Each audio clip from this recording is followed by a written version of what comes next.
Delegates at the Reparations Summit in Ghana agreed on Thursday to establish a Global Reparations Fund to raise outstanding reparations for millions of Africans enslaved centuries ago during the transatlantic slave trade.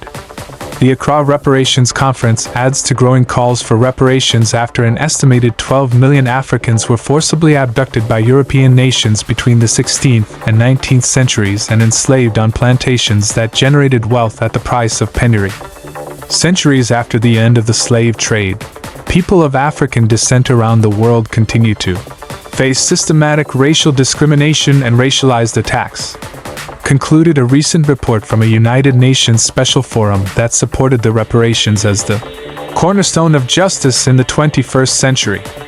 It is time that Africa, whose sons and daughters have seen their freedoms controlled and sold into slavery, also receive reparations, Ghanaian President Nana Addo Akufo-Addo said at the conference, attended by senior government officials.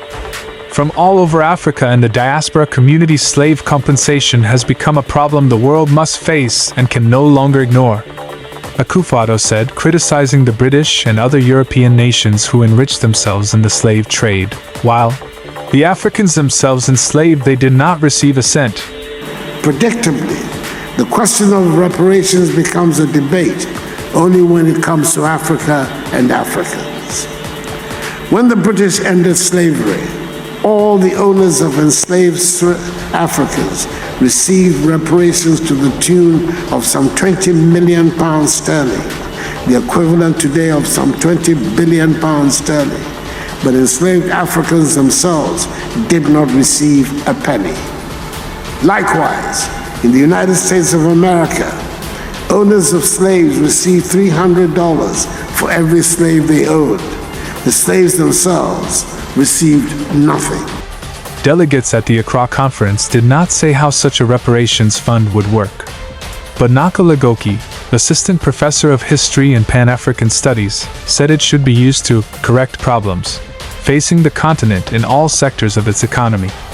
Reparations are based on the moral and legal rights and dignity of people, said Ambassador Amar Al-Juwaili, strategic advisor to the Vice President of the African Union Commission, who read the resolution titled the Accra Proclamation, as well as the Global Reparations Fund, which will be defended by a committee of experts created by the AU. The Commission, in collaboration with African nations, a special envoy will participate in campaigns as well as litigation and judicial efforts, Al-Juwaili said. Activists argue that reparations should go beyond direct financial payments and also include development aid to countries, the restitution of colonized resources, and the systematic correction of oppressive policies and laws. The amount required for compensation will be decided through a negotiated settlement that will benefit the masses, said Nkechi Taifa, director of the US-based Reparations Education Project. For more news like this across the globe, please subscribe to our channel, like and share this video. Thank you.